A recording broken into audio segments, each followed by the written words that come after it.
It can only be attributable to human error. You're entering paranormal. He meddled in things that you people. He meddled in things. He meddled in things. Where will you go next? This phantom from another time.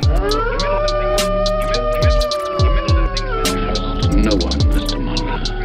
That's it, man. Game over, man. Game over.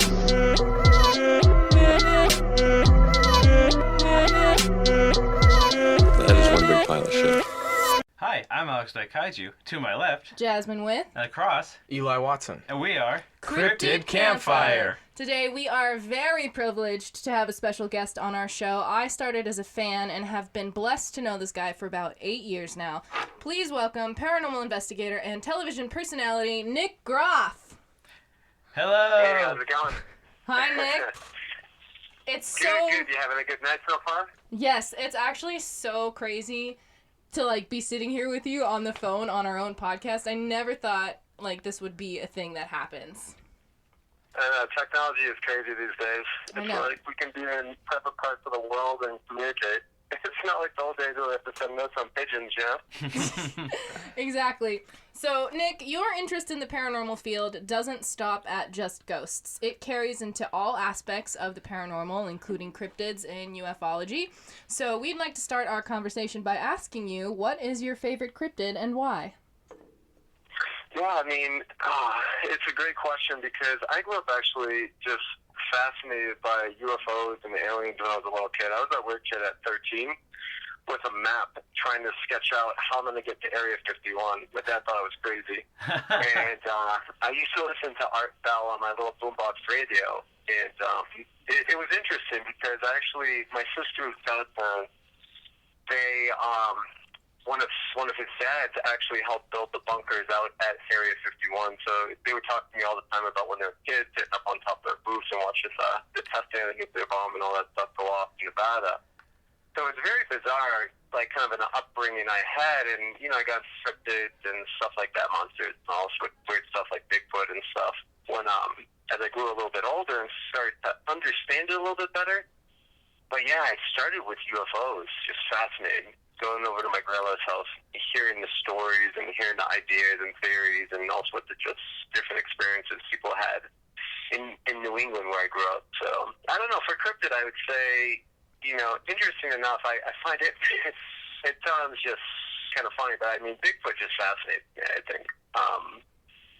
Just the general idea of just some sort of Sasquatch or some sort of entity that has been out there. And, it predates, if we go way back in history, they actually found a tooth of, it predates, it's actually a real thing, with a 10-foot kind of being walking around and stuff like that, way back, back in the day. So it's interesting. I've talked to a lot of people that, are just really gun-ho, and that's what they do, and a lot of people that are very skeptical, but that it's all kind of like ideas, stuff starts somewhere with the story. So I find it fascinating. Yeah, Eli's nodding his head in agreement here. I think, Eli, you would say that your favorite cryptid is Bigfoot, right? You're pretty passionate about that? Oh yeah, I love Bigfoot. He's so cool. Yeah.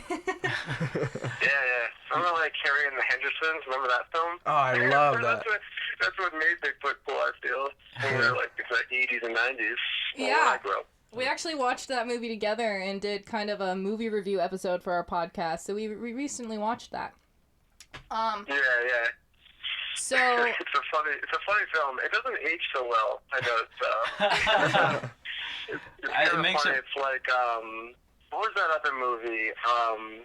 The UFO with I just drew a blank. I love that movie. Remember that little alien that comes down, abducts the kid, and comes back 12 years later, and everyone's grown up, and he's still young and stuff. What's that movie called? I don't That's know. gonna be crazy now. I don't remember it. That's not ringing a bell for me, but maybe we'll figure it out That movie later. sounds awesome. Yeah, it was a great film. I can't remember it at the moment. Don't come to me. Well, I like to say that my favorite cryptid is the Thunderbird. And speaking of like films and movies, around Halloween this year, we actually watched as a group Small Town Monsters: Terror in the Skies, which covered the Thunderbird as well as Mothman and some other winged cryptids. And for those listening who don't know, Small Town Monsters is an indie production company that documents unusual events and sightings throughout America, like Bigfoot, werewolves, UFOs, and other unexplained phenomena. And we noticed in the credits that, Nick, you were listed as executive producer. So we were wondering, how did you get involved with them, and what has the experience been like? Yeah, I knew Seth for a long time, and he was doing this thing. It was really interesting. I met him years ago through our mutual friends, Lee Kirkland, and, who helps run a lot of my events, the Groff tours, and also I call him Cryptid Con. So we brought Seth in, and he became really cool with him. And I just love his passion in filmmaking and his drive and story. So, when I saw he was going to do like this trilogy, this episodic trilogy documentary, where, it started with On the Trail of Bigfoot, and then it would be Terror in the Skies, and also Momo. So I got behind them to EPA and help finance a lot of, their big kind of 3 episode documentary series. So I was the executive producer for the series entirely. But it was, it's cool. I just love the subject matter, and I love seeing passionate filmmakers. I would take like their projects to the next level. So I like being a part of that, kind of more on the back end of things, and just kind of helping leverage that a little bit higher. So, I mean, it did really well. I mean, got some really good rave reviews, and we actually premiered Momo at Cryptid Con this year, and it went really well. The midnight screening in Kentucky Theater there in Lexington, it was awesome. It was really cool. Yeah, and I like that you mentioned Cryptid Con, because that was going to be my next question, because a lot of the cryptozoologists and people who make appearances in the Small Town Monsters documentaries also appear at Cryptid Con, as well as you, Nick. So I was wondering if you could tell us a little bit about how this year's convention went, and maybe what we can expect for 2020. Yeah, CryptidCon was awesome. We bring in all sorts of people from different backgrounds, cryptids and paranormal, and UFO. We've had all sorts of different people there, even down to like Travis, from the Fire in the Sky documented case and stuff like that. The idea was to create a convention where we kind of bring in all kind of aspects of life and backgrounds and people with different experiences. It was really interesting. And it did really well this year. We moved it to Lexington, Kentucky, and it did awesome. I mean, it was packed. The line was huge on day one, and it went really well. So we're just kind of going with the flow, running a convention. It's a lot of fun, On day 2, there's some karaoke and stuff like that. So it's just one of those fun conventions where it's very personal and up close, and really kind of like some great people that come there that create things and stuff like that, and a lot of great artists. And I did discover one thing at this new hotel, which is really fun this year. It had this half basketball court built into the hotel, which was fun, because there's this little hole in the net. So we were like, Bobo from Finding Bigfoot, him and I was chucking basketballs across like the hotel through the net, and we happened to switch one. So that was an exciting part of our life there. Wow. But it was fun. So, correct me if I'm wrong, is Cryptid Con fairly new? How many years have you guys been doing this? Yeah, it's 3, so we're going on 4. We just kind of got our start a couple years ago, and it's just kind of taken off and doing good. Mm-hmm. And would you happen to know the date off the top of your head for when Cryptid Con will be next year? It will be, I think we just announced it recently. August, I think. We'll move to August. But don't mark my word, because I think we were just kind of playing with the dates recently. I was talking to the Kirklands, who helped kind of organize and plan it out. Jennifer and Lee were talking about sometime in August. But we're making that announcement really soon.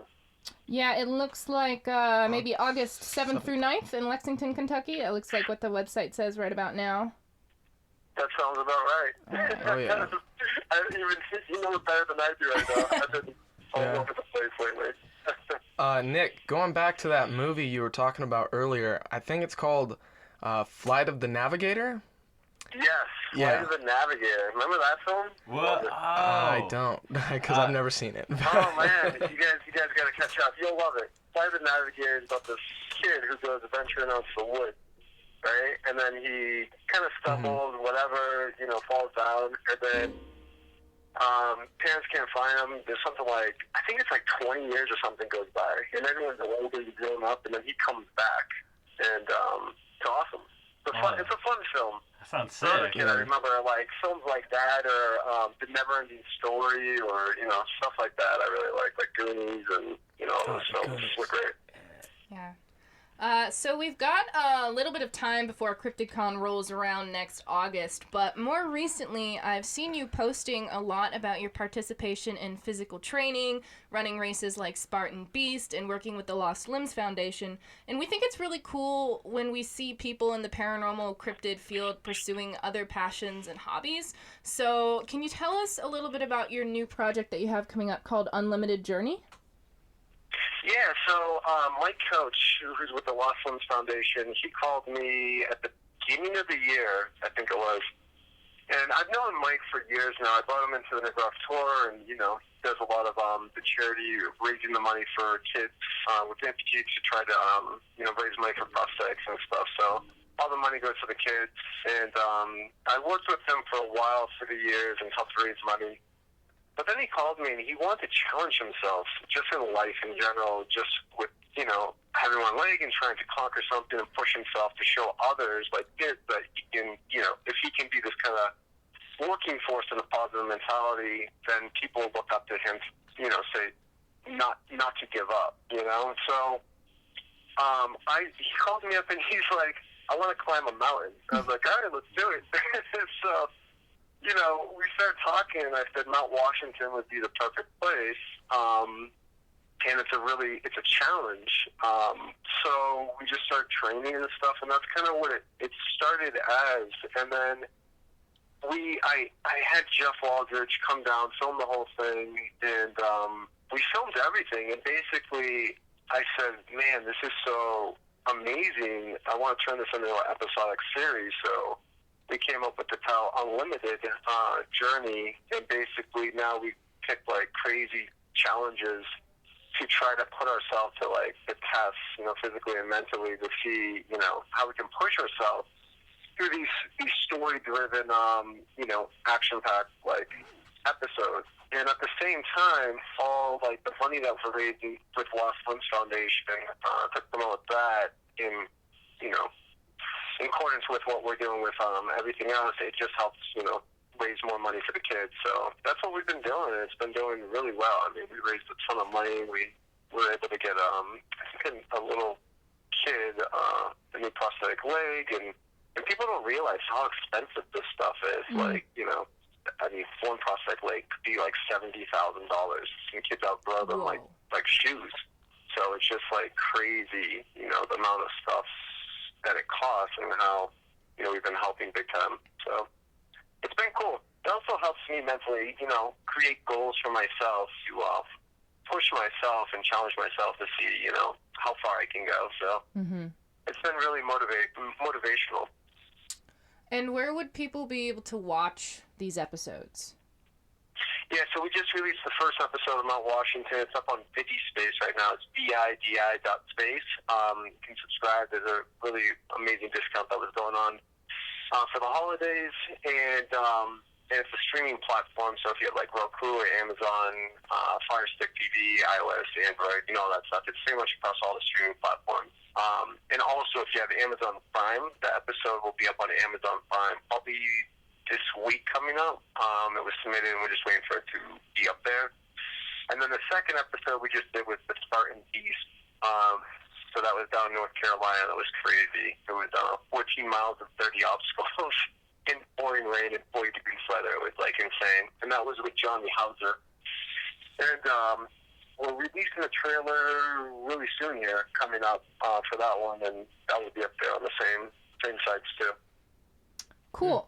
Now, I'll be honest with you. For a little bit, when VideSpace was first coming around, I was so confused about what it was, and it took me a while to understand what was actually happening with it.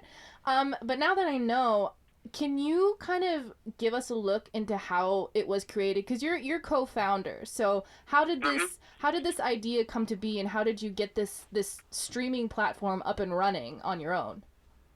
Yeah, so for a long time, when I created Ghost Adventures and Lockdown and all these shows, right, it was more like the passion of driving and the fascination of like the paranormal and pursuing things that I just love to do. I'm just a passionate individual, and I really go after things.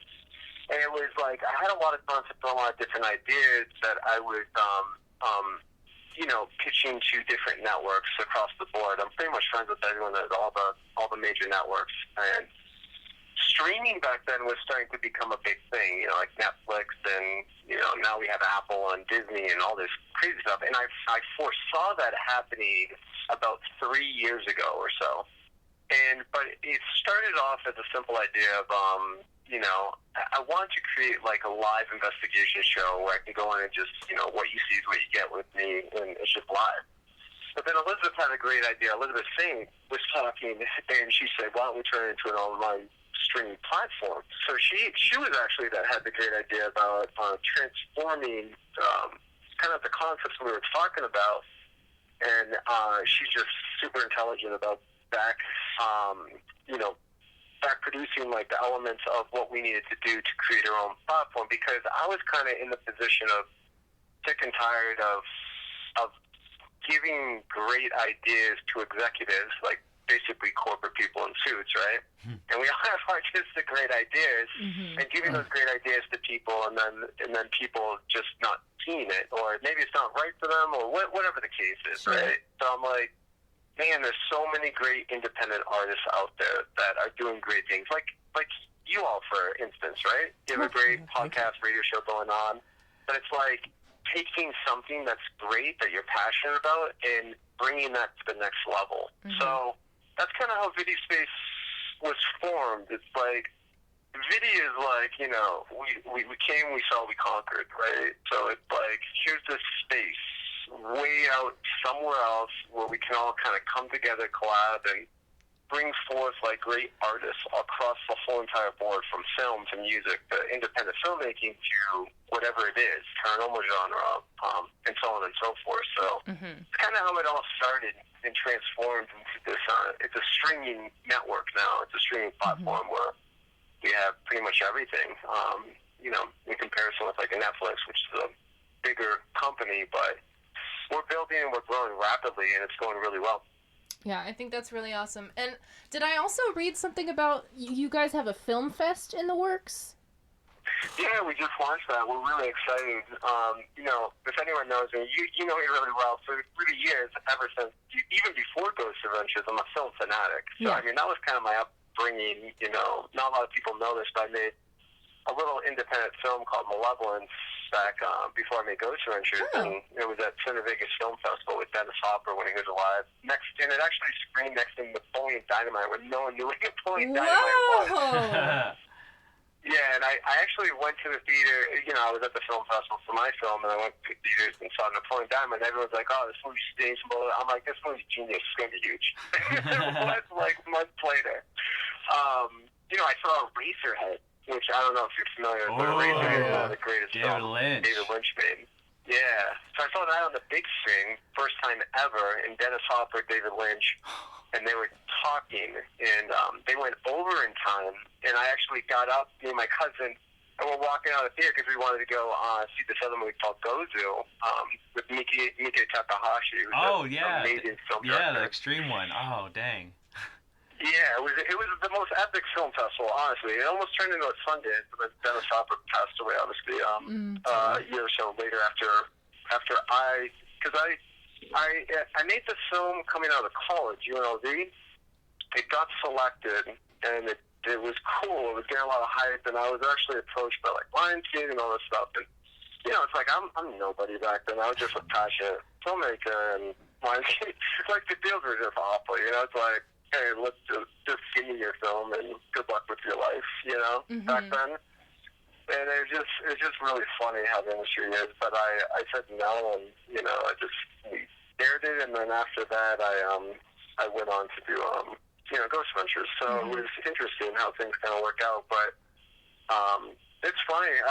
We're leaving the theater, and David Lynch just straight up calls me out. He's like, "Oh, I must be boring you." I'm like, man, it's really sucked right now. But I'm like, hey, it's David Lynch. I accept that. You know, it's like, you gotta accept that for a moment. But I'm like, man, we're going to see Sneaky Takahashi. You know, he's talking and Sneaky back then was big, but no one really knew how big he was in 2004. You know what I mean? Yeah. So it was weird. It's epic, but I'll never forget stuff like that. Yeah. Dang. That's wild. Those are the moments that I cherish. Like, I got a great story really quick about Brett Ratner. Right after he made Flush Hour. Remember when that film was big? Mm-hmm. I went to hear him talk, and I wrote this script, this psychological thriller, right? And I was so determined to give Brett Ratner my script. This is a funny story. So all I used to do is make little horror films and short movies around my campus and psychological thrillers and paranormal stuff, you know. And it's funny, I met Aaron later. He snuck in my class, and he would start helping me make all these things. Yeah. And I literally went up to Brett Renner as he's walking away, and there's a crowd of people, and I got really good at talking, just like, I'm like, you gotta read the psychological thriller, it's so good, blah, blah, blah, blah. You know, I'm just like trying to spitball it at him, and he looks at me and he stops, and he goes, listen, I can't take his script, but here's my phone number. And he literally writes his phone number down and gives it to me. Whoa. Now, this is some wisdom I'm going to tell all the filmmakers and people out there that are younger. I've told this to many, like, high schools when I talk, but I went back and I hesitated because I was nervous to call, right? I'm like, really, give me a phone. And I call, and the secretary answers, and she's like, oh, yeah, just send us your script. I'm like, yeah, but Brett never told me to call and to submit it. And she said, yeah, you got to submit it through either your agent or an entertainment lawyer. I'm like, I don't got any of those. Oh. I'm like, kick them out of those, you know what I mean? Yeah. And I'm like, I don't have any of that stuff. And she's like, well, you can't solicit material. It's just how it works, right? Mm-hmm. So I'm like, all right, whatever. I hang up, and I didn't notice I crumpled up the paper and I threw it away. Oh, jeez. I threw the number away. And the funny story is, years later, you know, I never forgot that because it was just stupid of me to throw it away. Yeah. It's just wrong timing, right? Because my script got options to go a book and stuff, and I went out to make GA, and then years later I met managers for managing me for a while with shows and stuff like that, and they were actually working with Brett Ratner. So they told him the story later on. I don't know if he ever remembered me or not, but it was pretty funny. But that's how small the world is, you know, that kind of revolves. Well, that's a cool story, and it's great. I mean, I think I kind of knew this about you and how involved you were with film, but I just learned a whole lot more by you telling those stories. And I think it's really cool because most of us sitting at the table right now are also filmmakers. Eli is a writer and a director, Alex is an artist, and I'm an actor. And so just seeing all of these different worlds converge is really cool. Yeah, exactly. Yeah, and that's why we started VideSpace. The first film festival is going to take place coming up in February. So you can go on vidi.space and see, you can submit your films. I think the film festival is closing. I'm one of the judges for the films. We have amazing judges, by the way, that are coming out to partake in this and be a part of the film festival. So I'm really excited. We have Kevin Tenney, who created and directed Witchboard. Remember that film? He did all sorts of different great films like Night of Demons and stuff like that. Oh, dang. Dope. Yeah, so he's awesome. He's a really cool guy. I met him a while ago when we were shooting a Ouija documentary with Robert Murch. So, yeah, we have some great people. We have John Fallon from arrowthehead.com. Just a lot of different variety of people. Chad Lundberg is a judge, too, so that would be funny. Yes, but we have all sorts of cool people. It's going to be a great film festival. There's a great prize for the winner. I watched, man, it's been hundreds of films. Like, there's been a lot that have been submitted. I went through a ton. Some really good films. And that's what people don't realize. Like, there's a lot of great artists and great filmmakers out there, you know, that are doing great things. They they don't have that next step. And that's what I'm about, is just, I love seeing somebody creating something, if it's music or art or whatever it is. So it doesn't really matter, but like seeing that person passionately just take that to the next level and use something that's out of the box, something that's creatively unique and different than everything else that's happening, you know? Something that emotionally moves you, or something that just is just gripping or just awesome, you know, to watch on what you have to make it with. So that's how I came up. I came up with, like, if you're going to go and do something, go out and just do it, but give it your all and be super creative on the back end with what you have, you know? Yeah. But, yeah, so we're excited about the film festival. It's going to be great. Yeah, everything you just said totally answered the next question that I was gonna ask you. I was gonna ask what kind of advice do you have for those who are trying to get their own ideas and projects off the ground in whatever field it may be. Yeah, I mean, look, there's a million people doing the same thing that you want to do, right? I think the idea is it doesn't matter. There's not one bad idea. If you want to do something, the key is to be focused on that one thing that you truly believe in. It doesn't matter what everyone else thinks. It's what you passionately love, believe in, and you want to make it. Yeah. Regardless if it hits, if it makes it, if it doesn't matter. Succeed and make that, because everything is a chapter in life, and it's a stepping stone for an experience. Even if it doesn't hit, it's still an experience to learn something from doing it, completing it, and trying your best to get it out there to make something even better after that. And I think that's the best advice I can give, that, you know, I really lived by and learned my own, you know, ups and downs, you know, all that stuff through life. It's just, if you want to do something, go out and do it. That's it, you know? I remember when I wanted to do ghost adventures, and I was fascinated about, like, the paranormal since I was a kid, but I was like, man, I want to go and see if ghosts really exist. That's how it all started. Yeah. Honestly, and I just called up with you guys and said, hey, you want to go look for ghosts? That's how everything started, and it just became what it is. I think it's the idea of just, if you want to do something, do it. Doesn't matter what it is. Do something great, you know? I really live by that. Do something great, because here's the thing. You never know when it's your time to go in life, right? Dang. It's unstoppable that we're all going to die. That's a fact. And every second that we're moving, talking, breathing, we're passing. We're moving forward in this kind of, this weird, you know, time that we create as human beings, because we're born into this world and then we pass away as we get older. The body dies. But that energy and the conscious thoughts and everything that we're talking about, the vibrations that we put out there, ripple effects the universe. So it's a matter of how you push through all the elements through life and the stepping stones and the challenges, and how you make a difference, because when you go, leave a mark behind so you're remembered for something great, rather than something that's like, oh, that person did that and that was it. You know what I mean? That's kind of how I live. Yeah. But everyone's different. Yeah. Well, I think that is a great conclusion to our conversation today. Thank you so much, Nick, for coming on our show and talking with us. It's kind of like a dream come true for me in a way, because 8 years ago when I was sitting in my living room watching Ghost Adventures, I never thought that I would be on the phone with you, interviewing you for my own podcast.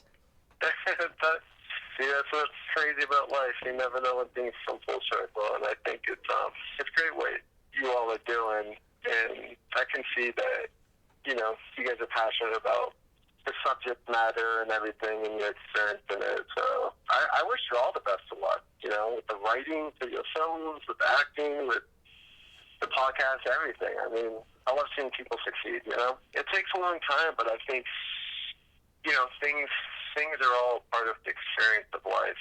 The greatest part about living. Yeah. Thank you. I mean, thank you. That was awesome. Thank you so much. And thanks so much for taking the time to listen to our podcast. I sent you a link, and, you know, you listened to it, and you decided that we were good enough for you to want to spend your time talking to us, and it means a lot to me. Yeah, no, it's definitely cool. Yeah, no, I promise you I would do it once you get it off the ground, and I'm a man of my word. When I say I'm going to do something, I definitely follow through. So, yeah, I wish you all the best of luck, and definitely just keep at it.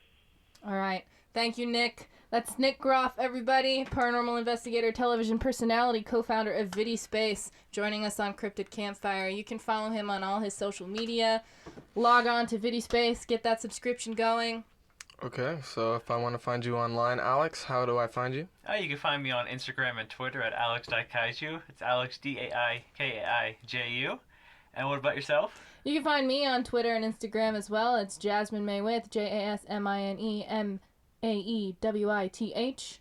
Eli? And you can find me at the Eli Watson on Instagram and Twitter.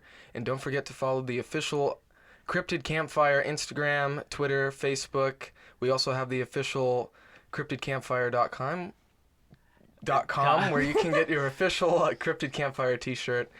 And yeah, I think that's about it. Yeah, I think that's everything. And thanks for tuning in. And Nick, if we want to follow you on any social media, where can we find you? On Instagram, I post a lot. Instagram and Facebook, so just Nick Groff _ Just make sure it's a little check next to my name, because I think there's like a million Nick Groffs out there now. All right. Thanks for listening, everybody. We'll talk to you later. Bye. Bye.